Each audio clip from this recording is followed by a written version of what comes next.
Study IQ IAS, अब तैयारी हुई अफोर्डेबल।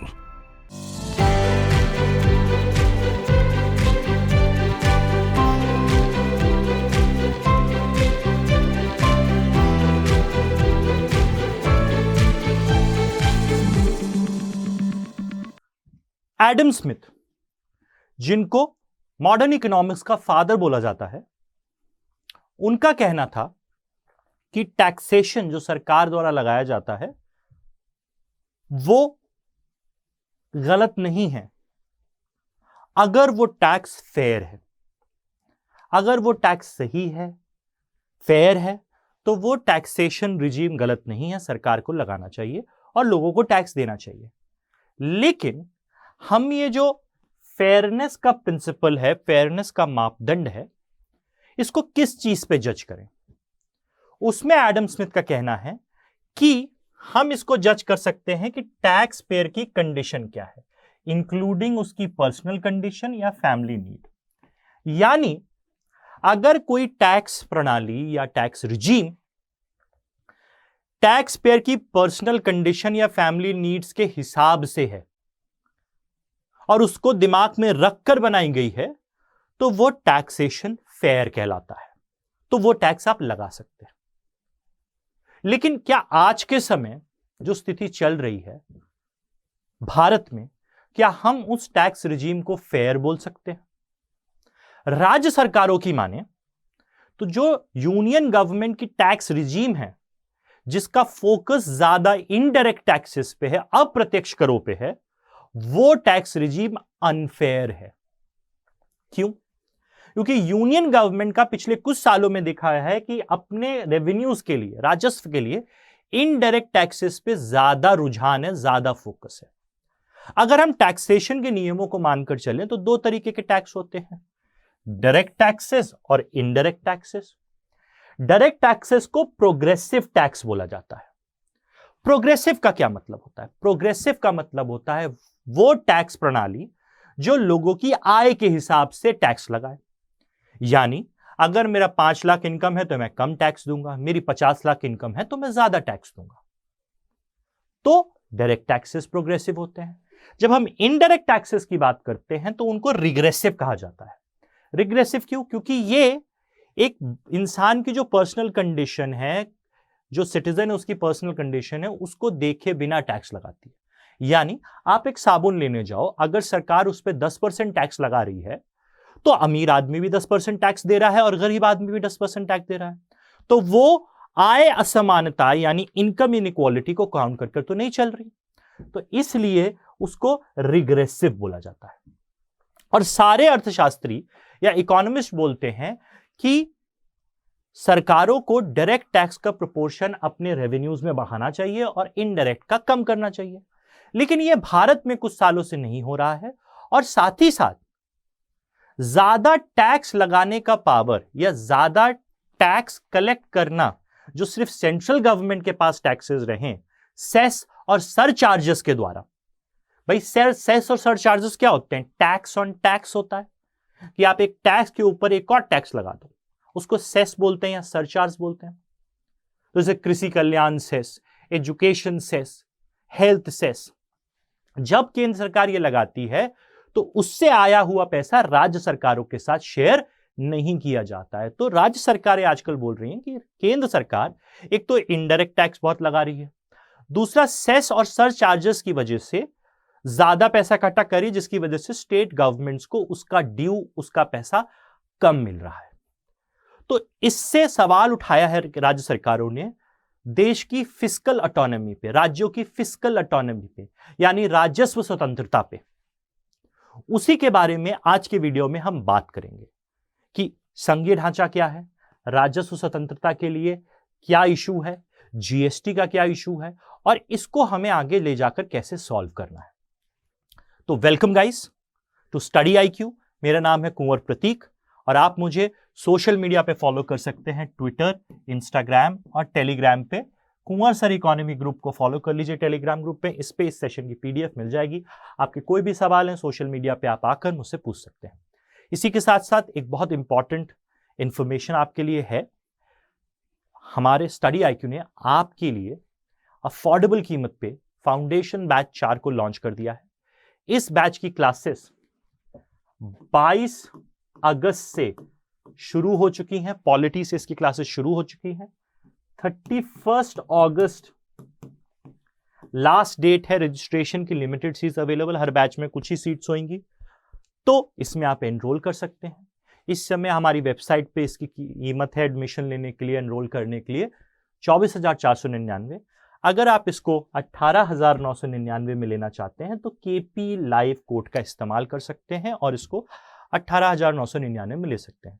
अब इस कोर्स के भाई आपको क्यों लेना चाहिए? पहली चीज तो ये है, सवाल जायज सवाल है, इसको इसलिए लेना चाहिए क्योंकि ये लाइव कोर्स है, अफोर्डेबल है, लाइव कोर्स है, इसमें आप अपने सवाल टीचर से डायरेक्टली लाइव क्लास में पूछ सकते हैं। इसके अलावा लाइव के अलावा वो क्लासेस रिकॉर्डेड फॉर्मेट में 24 महीने तक आप एक्सेस कर पाएंगे, देख पाएंगे बार बार। तो वैलिडिटी कितनी है? 24 महीने की है। इसके अलावा आपको इसमें एक मेंटर दिया जा रहा है जो आपकी एकेडमिक प्रॉब्लम, पर्सनल प्रॉब्लम, जो भी इशू है वो सुनेगा, क्योंकि एग्जाम में आपसे पढ़ते रहते हो, आप दूसरों से इंटरेक्ट नहीं करते हो, दूसरे लोग आपकी प्रॉब्लम नहीं समझते हैं। तो मेंटर वो एक इंसान हम दे रहे हैं जो इस जर्नी से गुजर चुका है और आपकी प्रॉब्लम को समझेगा। इसके अलावा daily mains answer writing practice होगी, जिससे आप मेंस के लिए आंसर राइटिंग सीख पाओगे।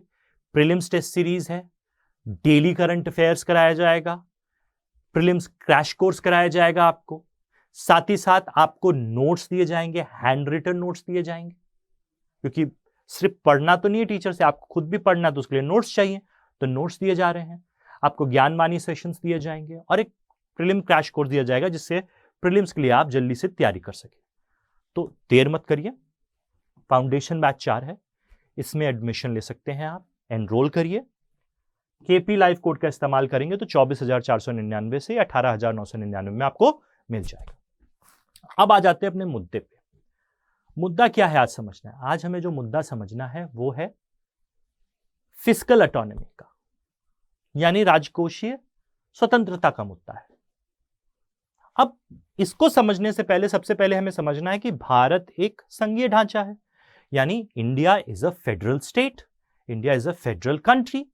हम एक संघीय ढांचे पे आधारित हमारा संविधान है, हमारा राष्ट्र है, जिसमें जो 2 स्तर, आज 3 स्तर है, 3 स्तर की सरकारों की परमिशन देता है, केंद्र सरकार, राज्य सरकार और लोकल सेल्फ गवर्नमेंट। लेकिन यहां हम राज्य और केंद्र की बात करेंगे। तो अगर हम फेडरलिज्म की बात करते हैं, भारत के संघीय ढांचे की बात करते हैं, तो traditional approach to federalism says that sees competition and cooperation at loggerhead and is no longer relevant in post 1990 scenario। अगर हम ट्रेडिशनल वे में संघीय ढांचे की बात करें तो वो स्टेट्स के बीच प्रतिस्पर्धा और स्टेट्स के बीच कोऑपरेशन को मान्यता नहीं देता है।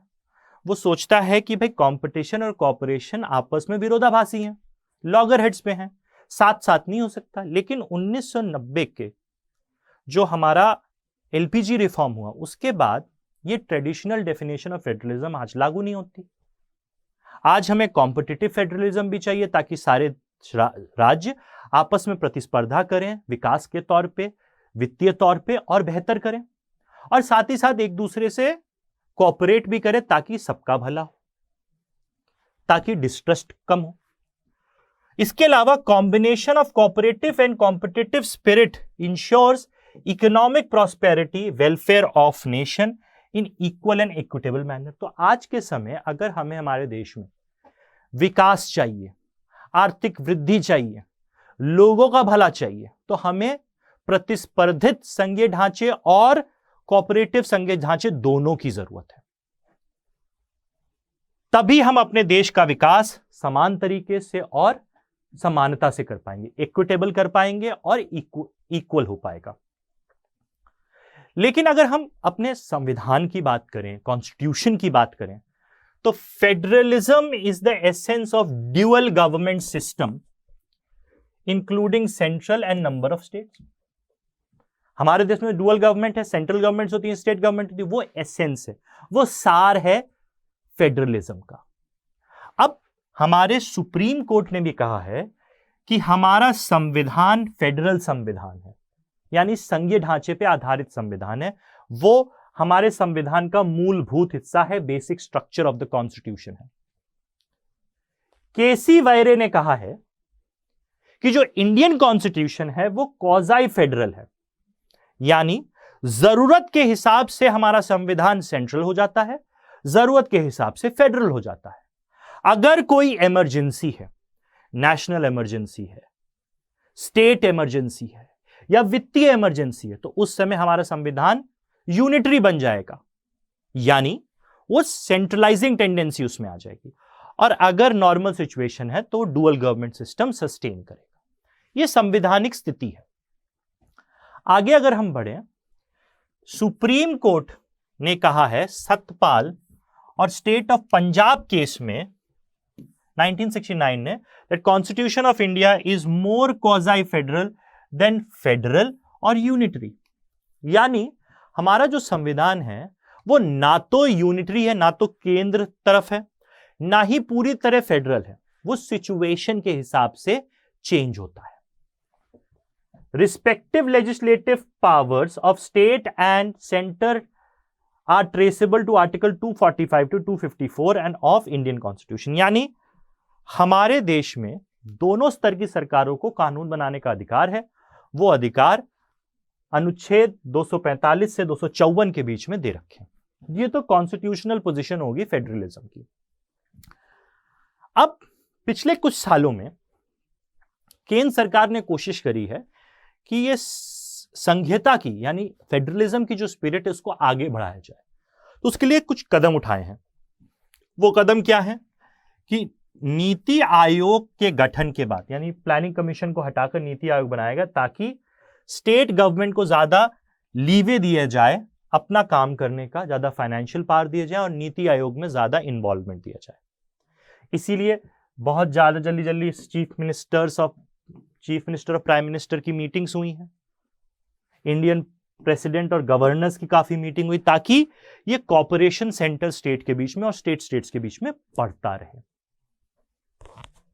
आगे अगर हम बढ़ते हैं, प्रगति प्लेटफॉर्म भी बनाया है, कैबिनेट सेक्रेटेरिएट में स्थित है, ताकि जो भी प्रोग्राम्स केंद्र सरकार के इंप्लीमेंट हो रहे हैं वेलफेयर स्कीम, उनको ज्यादा समन्वय से, कोऑपरेशन से इंप्लीमेंट किया जाए सेंट्रल और स्टेट गवर्नमेंट। तो ये फेडरलिज्म को प्रमोट करने की बात हुई है, यहां संघीय ढांचे को आगे ले जाने की बात हुई। लेकिन इतना सब करने के बाद भी स्टेट गवर्नमेंट्स ने सेंट्रल गवर्नमेंट को क्रिटिसाइज किया है कि जहां तक वित्तीय संघीय ढांचे की बात है, वहां सेंट्रल गवर्नमेंट स्टेट गवर्नमेंट्स का रिस्पेक्ट नहीं कर रही है, उनके पावर्स को रौंद कर आगे जा रही है। ऐसा क्यों कहा है, उसको देख लेते हैं। अगर हम इनडायरेक्ट टैक्सेस की बात करें, जो मैंने बोला कि स्टेट गवर्नमेंट्स बोल रही हैं कि बहुत बढ़ाया है, तो 2011 में वित्तीय वर्ष में इनडायरेक्ट टैक्सेशन का प्रोपोर्शन क्या था सेंट्रल गवर्नमेंट के टैक्सेस में? 43% था। लेकिन अगर हम 2019 का आंकड़ा देखें तो वो इनडायरेक्ट टैक्स 7% बढ़ गया, 50% पहुंच गया। यह दर्शाता है कि सेंट्रल गवर्नमेंट रिग्रेसिव टैक्सेशन की तरफ बढ़ रही है। अगर हम ओईसीडी कंट्रीज, जो विकसित राष्ट्र हैं, डेवलप्ड नेशन है, उनसे कंपेयर करें तो वहां इनडायरेक्ट टैक्सेस का कंट्रीब्यूशन 33% है। क्योंकि सारे इकोनॉमिस्ट ये बोलते हैं कि किसी भी राज्य में जब कोई राज्य ज्यादा इनडायरेक्ट टैक्स लगाता है तो वो उस समाज के लिए, उस अर्थव्यवस्था के लिए अच्छी चीज नहीं है, क्योंकि इनडायरेक्ट टैक्सेशन रिग्रेसिव होते हैं। तो डायरेक्ट टैक्सेस को ज्यादा लगाना चाहिए, क्योंकि इनडायरेक्ट टैक्सेस ये नहीं देखते कि गरीब पे टैक्स लग रहा है कि अमीर पे लग रहा है, वो दोनों पे समान तरीके से लगाता है। आगे अगर हम बढ़े, poor get taxed higher proportion of their income as compared to a rich. इसका क्या मतलब है? इसका सीधा सा मतलब है कि एग्जाम्पल से देखिए आप। एग्जाम्पल की अगर हम बात करें तो मान लो एक अमीर आदमी है जिसकी तनख्वाह है 1,00,000 रुपए महीना,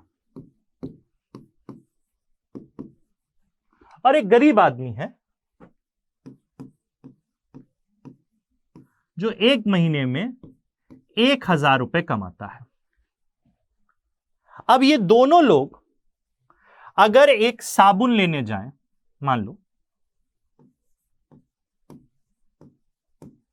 या सोप लेने जाएं जिसपे 10% जीएसटी लग रखा है, और मान लो साबुन की कॉस्ट क्या है, 100 रुपए है, उस साबुन की कॉस्ट है 100 रुपए। तो अगर ये साबुन लेने जा रहा है गरीब आदमी, तो ये 1,000 रुपए का 100 रुपए कितना है, इस पे 10% टैक्स दिया तो उसको 10 रुपए टैक्स देना है। तो ये 10 रुपए कितना परसेंट है इसका, 10 रुपए कितना परसेंट है इसका सीधा सा हिसाब है, 1% हो गया, 1% हो गया, हुआ कि नहीं हुआ? 1,000 है तो इसको आप 10 से 1,000 को डिवाइड कर लीजिए, इंटू 100 कर दीजिए, ये यहां कट गया, ये यहां कट गया, 1% बचा, 1% है। लेकिन अगर इधर आते हैं, रिच का प्रोपोर्शन इसका कितना है, सेम कैलकुलेशन लगाइए, 10 डिवाइडेड बाय 1,00,000 इंटू 100। अगर हम ये करते हैं तो ये कट गया और ये कट गया, तो यहां कितना बचा, 0.01%। ये है।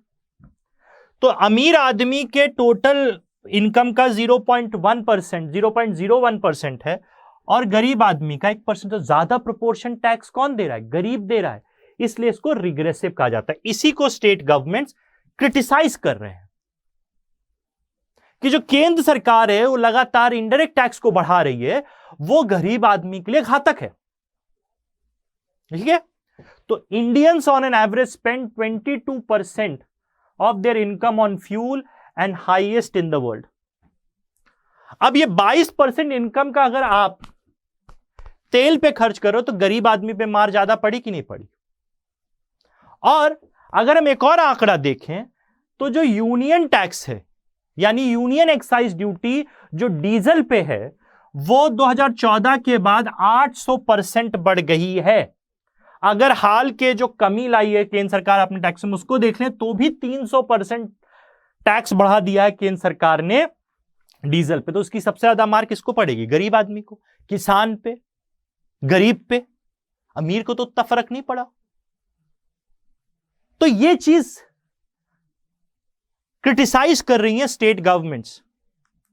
आगे अगर बढ़े तो कंसर्न क्या है स्टेट गवर्नमेंट्स के, कि किस आधार पे उनकी फिस्कल ऑटोनॉमी को कॉम्प्रोमाइज कर रही है सेंट्रल गवर्नमेंट। तो स्टेट गवर्नमेंट्स का कहना है, पहली बात, while indirect taxes have increased, direct taxes such as corporate tax have been reduced from 35% to 22%। यानी 7% आपने कॉर्पोरेट टैक्स घटा दिया है, ये बोल के कि ये इन्वेस्टमेंट स्पर करेगा, कि ये निवेश को बढ़ाएगा। और दूसरी तरफ आपने इनडायरेक्ट टैक्स, जिसको गरीब का मार, जिसको ज्यादा झेलनी पड़ती है, वो बढ़ा दिया। 2 लाख करोड़ रुपए का लॉस हुआ सरकार को। ये क्यों किया आपने, राज्य सरकारें पूछ रही हैं। और जब आप ज्यादा इनडायरेक्ट टैक्स लगा रहे हो, राज्य सरकारें बोल रही हैं, तो उसका डिमांड पे तो असर पड़ेगा। जब चीजें महंगी होंगी, लोग उस चीज को अफोर्ड नहीं कर पाएंगे, तो डिमांड कम हो जाएगी कि नहीं कम हो जाएगी? और उसकी वजह से क्या होगा? ज्यादा टैक्स लगाने से, इनडायरेक्ट टैक्स लगाने से चीजों के दाम बढ़ जाएंगे, महंगाई बढ़ जाएगी, इन्फ्लेशन आ जाएगा, और साथ ही साथ असमानता बढ़ेगी, जो फिर से आर्थिक वृद्धि का एक रोड़ा पैदा कर देगी। तो यह भी चीज राज्य सरकारें बोल रही हैं कि भाई ये क्या है। अगली चीज क्या है कि जो हाई इन्फ्लेशन देखा जा रहा है, महंगाई देखी जा रही है, वो ज्यादातर खाने की चीजों में देखी जा रही है। फूड इन्फ्लेशन यानी खाद्य पदार्थों में महंगाई ज्यादा देखी जा रही है, और इसके बावजूद भी सेंट्रल गवर्नमेंट जीएसटी के द्वारा खाने के दामों पे, चावल पे, दूध पे, मिल्क पे भी जीएसटी लगा रही है। तो आप जो गरीब आदमी जो चीज कंज्यूम कर रहा है, राज्य सरकारों का कहना है, उस पे आप क्यों इतना टैक्स बढ़ा रहे हो जिसकी वजह से महंगाई और बढ़ेगी। भाई सरकार का काम रेवेन्यू कलेक्शन है, लेकिन सरकार का काम यह भी देखना है कि देश में असमानता तो नहीं बढ़ रही, देश में गरीब आदमी को असर तो नहीं पड़ रहा। राज्य सरकारें कह रही ये तो केंद्र सरकार देख ही नहीं रही, ये ऐसा कर रही है। अगली चीज देखें कि it's not a मियर coincidence that India's increasing reliance on indirect taxes have coincided with rising inequality and lower growth. राज्य सरकारों का यह कहना है कि अगर हम हाल की चीजों पर ध्यान दें तो हमें दिखेगा कि देश में असमानता तो बढ़ ही रही है, इनइक्वालिटी तो बढ़ रही है, आर्थिक वृद्धि भी कम हो रही है, लेकिन ये सब चीजें हो रही हैं इनडायरेक्ट टैक्स बढ़ भी साथ में बढ़ा। क्यों? क्योंकि जब आपकी आर्थिक ग्रोथ ज्यादा नहीं होगी तो सरकार को पैसा खर्च करने के लिए कहीं से तो लाना है, रोकड़ा चाहिए, तो टैक्स लगाओ, इनडायरेक्ट टैक्स लगाओ। डायरेक्ट टैक्स लगाएंगे तो मिडिल क्लास गुस्सा हो जाएगा, तो इनडायरेक्ट टैक्स लगाओ। तो ये क्रिटिसिज्म है राज्य सरकारों का। अगर हम देखें, दो आंकड़े आए हैं कि हमारे समाज में, हमारे देश में असमानता सबसे ज्यादा है। अगर हम वर्ल्ड इनइक्वालिटी रिपोर्ट की बात करते हैं जो 2022 में आई है, उसका कहना है कि एक टॉप 1% भारतीयों के पास भारत की 22% वेल्थ है, 22% वेल्थ है, और टॉप 10% के पास 57% इनकम है भारत की। तो भारत बहुत ही एक असमान देश है आर्थिक रूप से, सामाजिक रूप से तो हम हैं ही, असामाजिक रूप से, आर्थिक रूप से भी है। ये राज्य सरकारें क्रिटिसाइज कर रही हैं। इसके अलावा अगर हम वर्ल्ड पॉवर्टी क्लॉक की बात करें, इसने आइडेंटिफाई किया है इंडिया को as home to second highest number of extremely poor people. हमारे देश में बहुत ज्यादा गरीबी भी है, उसके बावजूद हम इनडायरेक्ट टैक्स बढ़ाते जा रहे हैं। ये क्या कर रहा है? ये राज्य सरकारों की कैपेसिटी को कम कर रहा है अपनी वेलफेयर योजनाओं को लागू करने में, उनकी फिस्कल कैपेसिटी को कॉम्प्रोमाइज कर रहा है। कैसे? अभी हम बात करते हैं। अगर हम देखें कि सारी जो कल्याणकारी योजनाएं हैं वो किस स्तर पे जाकर इंप्लीमेंट होती हैं, वो इंप्लीमेंट होती हैं राज्य के स्तर पे, स्टेट गवर्नमेंट के स्तर पे जाकर इंप्लीमेंट होती है। क्योंकि जो नागरिक है वो सबसे पहले अपनी लोकल गवर्नमेंट सरकार सवाल पूछता है, उसके बाद बोलता है राज्य सरकार की रिस्पॉन्सिबिलिटी थी सड़क बनाना, गड्ढा बंद करना, सैनिटेशन का काम करना, गरीबी दूर करना, वो तो कर नहीं पा रहा है। तो राज्य सरकारों का कहना है कि राज्य सरकारों के पास ज्यादा वित्तीय पावर होना चाहिए, ज्यादा फाइनेंशियल वेयरविदॉल होने चाहिए ये काम करने के लिए, क्योंकि जवाबदेही सबसे ज्यादा उनकी बनती है। ठीक है, बिकॉज स्टेट गवर्नमेंट अगर अच्छा करेगी तो लोगों की जीवन में अच्छा बदलाव आएगा। Now there has been a substantial erosion of state fiscal autonomy in last 5 years। राज्य सरकारों का कहना है कि राज्य सरकारों की जो राजकोषीय स्वतंत्रता थी उस पर केंद्र सरकार ने पिछले 5 सालों में ज्यादा घात किए हैं, ज्यादा अटैक किया है। कैसे? वाइल अ डेवलप्ड स्टेट, ये डेवलप्ड स्टेट का कहना है कि अगर एक डेवलप्ड स्टेट तमिलनाडु की तरह, महाराष्ट्र की तरह, अगर 1 रुपए केंद्र सरकार को भेजता है तो बदले में उसको सिर्फ 30 पैसा मिलता है। और जो अविकसित स्टेट्स हैं, जो अंडर डेवलप्ड स्टेट हैं या कंपैरेटिवली कम डेवलप्ड स्टेट हैं, जैसे उत्तर प्रदेश और बिहार, वो अगर सेंट्रल को 1 रुपए देते हैं तो उनको बदले में 2 रुपए, और बिहार को 3 रुपए मिलता है।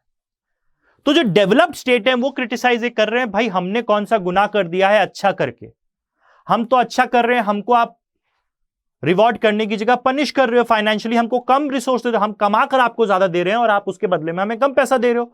और जो स्टेट्स बुरा कर रहे हैं, कम पैसा दे रहे हो, उनको आप ज्यादा पैसा दे रहे हो। तो ये नाइंसाफी हमारे साथ क्यों? ये सवाल उठा रहे हैं developed state, southern states, western states. दूसरी चीज क्या है कि जो मैंने आपको सेस और सरचार्ज के बारे में बताया, ये क्या होते हैं? टैक्स ऑन टैक्स होते हैं। सेस क्या होता है? जब किसी स्पेशल कारण की वजह से टैक्स के ऊपर टैक्स लगाया जाए, मानी आप टैक्स दे रहे हो 10% और बोला जाए इस 10% पे 1% कृषि कल्याण सेस है। मतलब अगर 10% का टैक्स आपका बनता है 1 लाख रुपए टैक्स बनता है, तो इस 1 लाख रुपए पे 1% कृषि कल्याण सेस आप दोगे। लेकिन ये जो कृषि कल्याण सेस है ये राज्य सरकारों के साथ शेयर नहीं किया जाता है, ये केंद्र सरकार ही इस्तेमाल करती है। तो राज्य सरकारें बोल रही हैं कि हमारी फिस्कल ऑटोनॉमी कॉम्प्रोमाइज हो रही है। क्यों? कि पिछले 5 से 8 सालों में केंद्र सरकार ने चीजों पे सेस और सरचार्ज बढ़ाती जा रही है, जिसकी वजह से उस पैसे का शेयरिंग स्टेट गवर्नमेंट के साथ नहीं हो रहा है और स्टेट गवर्नमेंट के फाइनेंशियल रिसोर्सेस पे घात किया जा रहा है। दूसरी बात क्या है? Share of cess and surcharge in the gross tax revenue of union government has nearly doubled between 2011-12 to 2020-21। 10 सालों में सेस और सरचार्ज जितना कलेक्ट करा जाता था उसका 2 गुना करा जा रहा है और राज्य सरकारों के साथ उसको शेयर नहीं किया जा रहा है। वही कॉन्स्टिट्यूशनली सेंट्रल गवर्नमेंट बाउंड नहीं है वो शेयर करने से। तो राज्य सरकारें बोल रही भाई ये क्यों कर रहे हो, और अगर कर रहे हो तो हमको पैसा दो क्योंकि हमको भी काम करना है। अगली चीज क्या है कि such continuous erosion of fiscal autonomy does not bode well for Indian federalism structure and will not only thwart growth of developed state। यानी स्टेट गवर्नमेंट्स बोल रही हैं अगर आप ऐसा करते रहोगे तो ये भारतीय संघीय ढांचे के खिलाफ होगा, उसके लिए बेहतर नहीं होगा, और आप जो विकसित राज्य हैं हमारे देश के उनके डेवलपमेंट में बाधा डाल रहे हो ऐसा करके। और जरूरत है कि केंद्र सरकार अपनी नीतियों में फेरबदल करे, बदलाव करे ताकि ऐसा ना हो। उसमें एक बहुत बड़ा मुद्दा आता है जीएसटी का, क्योंकि जीएसटी में भी काफी इश्यूज हैं। क्यों भाई? क्योंकि सबसे पहली बात यह है GST has taken away much of autonomy available to state and has made countries indirect taxes regime unitary in nature. क्योंकि जीएसटी क्या है कि भाई स्टेट गवर्नमेंट्स अलग टैक्स लगाते थे, राज्य केंद्र सरकार अलग लगाती थी, तो उसके कैस्केडिंग इफेक्ट हो रहा था, टैक्स का ज्यादा टैक्स हो रहा था। तो ये एक इनडायरेक्ट टैक्स रिफॉर्म किया गया जिसमें कहा गया कि नहीं इनडायरेक्ट टैक्स एक ही लगेगा, वो होगा जीएसटी, जिसमें राज्य और केंद्र सरकारें दोनों टैक्स लगाएंगी। इसकी वजह से जो राज्य सरकारों के पास पहले पावर होता था स्टेट वैट का, अपने टैक्स कलेक्ट करने का, जितना चाहे बढ़ा दें जितना चाहे गिरा दें, वो पावर तो रहा नहीं। अब तो जीएसटी काउंसिल में हर चीज डिसाइड होती है, तो अपनी मनमर्जी स्टेट गवर्नमेंट्स ना बढ़ा सकती ना घटा सकती, क्योंकि सबकी रजामंदी चाहिए। तो 2017 के बाद state government lost their independence taxation power. जो उनके पास पावर थे वो खो दिया जीएसटी आने की वजह से। तो उसकी ऑटोनॉमी पे, फिस्कल ऑटोनॉमी पे एक घात हुआ। सिवाय लिकर और फ्यूल के आज भी दारू और तेल, पेट्रोल डीजल और लिकर, स्टेट गवर्नमेंट उस पर टैक्स लगा सकती, लेकिन अपने टैक्स रेवेन्यूज जनरेट करने के लिए सिर्फ यही बचा है। इसके अलावा कुछ और चीजें हैं लेकिन ज्यादातर यही बचा है। लेकिन इससे एक लिमिटेड टैक्सेशन आता है, ज्यादा टैक्सेशन तो जीएसटी के अंदर आता है, उसके अलावा सेस सरचार्ज से कलेक्ट करी सेंट्रल गवर्नमेंट। ठीक है, तो बिना केंद्र सरकार के अप्रूवल के सिर्फ इन्हीं चीजों पर टैक्स लगा सकती है। अब इस पे ज्यादा नहीं बढ़ा सकती, तेल पे बढ़ाएगी तो महंगाई बढ़ेगी, लोग गुस्सा होंगे। लिकर पे बढ़ा सकती है, लेकिन लिकर से भी कम ही टैक्स आता है, ज्यादा तो आता नहीं। तो ये एक इशू है, ये भी एक फिस्कल ऑटोनॉमी का इशू है।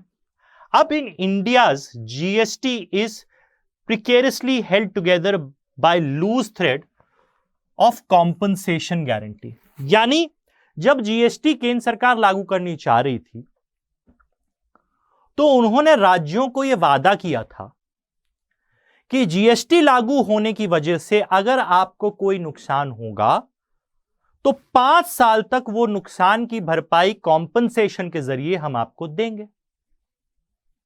ये जब सेंट्रल गवर्नमेंट ने वादा किया तब स्टेट गवर्नमेंट मानी कि ठीक है हम जीएसटी के लिए मान जाएंगे।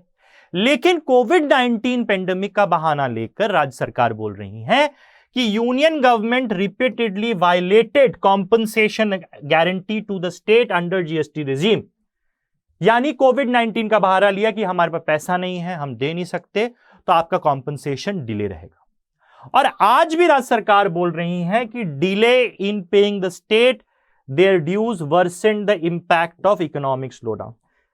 सिर्फ केंद्र सरकार को तो लोगों की भलाई के लिए पेंडेमिक के दौरान काम नहीं करना था, राज्य सरकारों को भी करना था। लेकिन कोई भी इंसान तभी काम कर पाएगा जब उसके पास पैसा होगा। राज्य सरकारों के पास पैसा था नहीं, और जो कॉम्पनसेशन उन्हें केंद्र सरकार से मिलना था, सेंट्रल गवर्नमेंट से मिलना था, वो दिया नहीं, जीएसटी कॉम्पनसेशन। तो स्टेट गवर्नमेंट्स की हालत और खराब हो गई, तो उससे स्टेट गवर्नमेंट्स के माली हालत पे फर्क पड़ा। तो ये डिले किया सेंट्रल गवर्नमेंट में कोविड का बहाना लेके। और साथ ही साथ ये जो कॉम्पनसेशन गारंटी थी, ये जून 2022 में एंड होने वाली थी, और काफी देर तक सेंट्रल गवर्नमेंट ने स्टेट गवर्नमेंट को आश्वासन नहीं दिया कि ये गारंटी अब एक्सटेंड करी जाएगी कि नहीं जाएगी। लेकिन जुलाई में उस गारंटी को एक्सटेंड कर दिया। तो जीएसटी भी एक बहुत बड़ा मुद्दा है। एक चीज और करी, जब हम जीएसटी की बात करते हैं तो 3 तरीके के जीएसटी होते हैं। एक होता है सीजीएसटी जो केंद्र सरकार लगाती है, एक होता है एसजीएसटी जो राज्य सरकार लगाती है, और एक होता है इंटीग्रेटेड जीएसटी जो inter state movements of goods होता है उसके ऊपर लगता है। तो केंद्र सरकार ने क्या किया, जो समुद्र के रास्ते ट्रेड हो रहा है, किसी राज्य में आ रहा है, उस पे आईजीएसटी लगाने को कह दिया। और आईजीएसटी कौन लगाता है? केंद्र सरकार।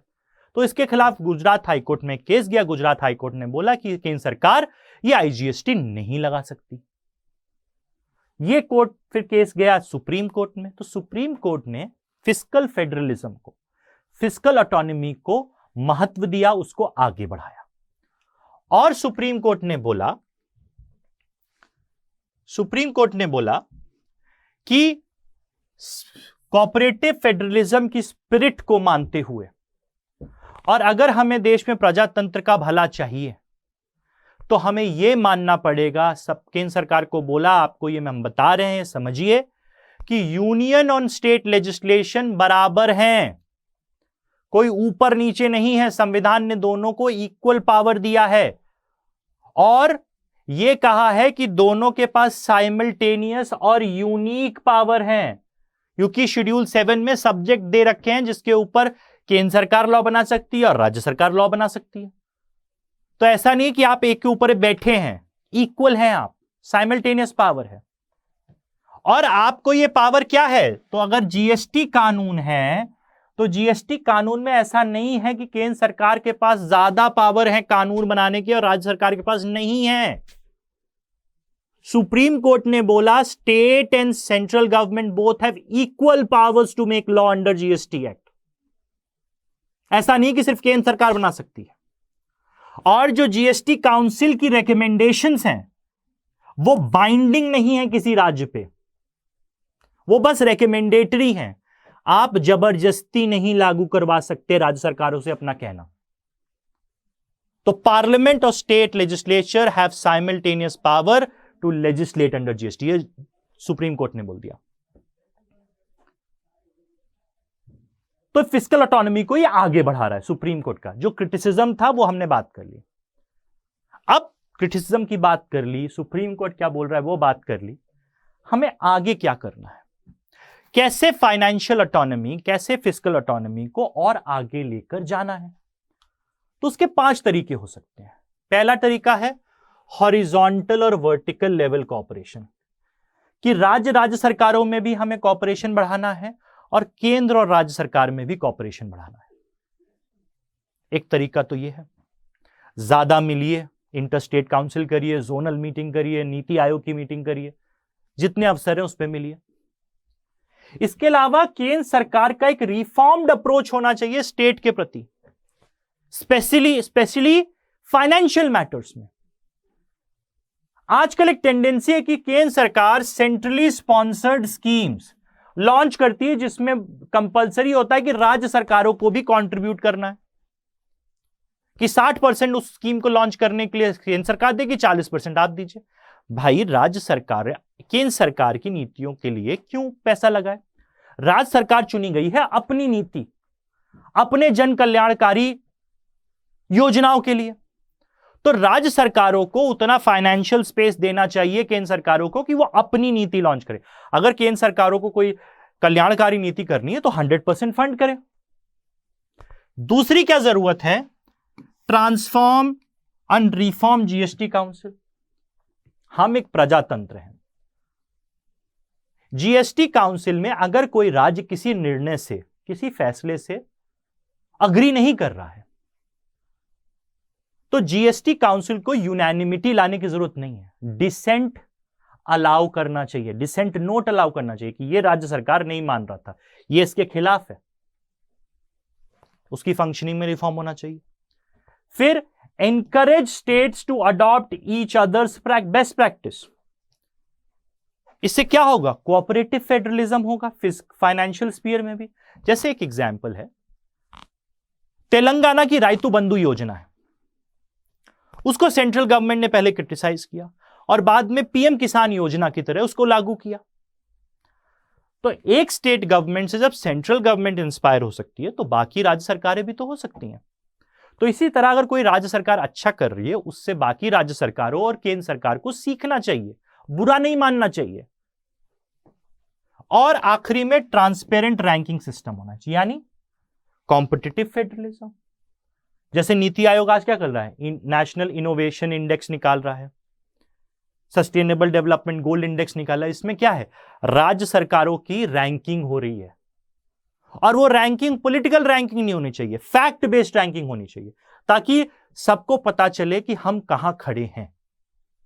इससे लोगों के अंदर, राज्यों के अंदर कॉम्पिटिटिव फेडरलिज्म आएगा। ये सारी चीजें हम कर सकते हैं फाइनेंशियल फिस्कल ऑटोनॉमी और फेडरलिज्म को आगे ले जाने के लिए। ये आज का लेक्चर था। आई होप आपको समझ में आया होगा कि इश्यूज क्या है, राज्य सरकारें क्यों अपोज कर रही हैं, फेडरलिज्म क्या है, क्या इश्यूज हैं, क्या वे फॉरवर्ड है, सुप्रीम कोर्ट ने क्या कहा है रिसेंटली, ये सारी चीजें। अब इसके पहले मैं एंड करूं, एक बार फिर से आपको बता दूं, फाउंडेशन बैच 4 हमने लॉन्च कर दिया है। 22 तारीख से क्लासेस चालू हो चुकी हैं। 31 अगस्त लास्ट डेट है इसमें एनरोल करने के लिए, तो टाइम मत लगाइए। इस समय ये कोर्स 24,499 का है। अगर आप इसको 18,999 में लेना चाहते हैं तो यूज करें केपी लाइव कोड, और 18,999 में अपने आईएएस बनने के संकल्प को स्टडी आईक्यू के साथ पूरा करें। इसी के साथ आखिरी में आप मुझे सोशल मीडिया पे फॉलो कर सकते हैं, ट्विटर, इंस्टाग्राम और टेलीग्राम पे फॉलो करें। टेलीग्राम में कुंवर सर इकोनॉमी ग्रुप में आपको इस सेशन का पीडीएफ मिल जाएगा। इसी के साथ thank you very much, bye bye, take care, Jai Hind. Study IQ IAS, अब तैयारी हुई अफोर्डेबल।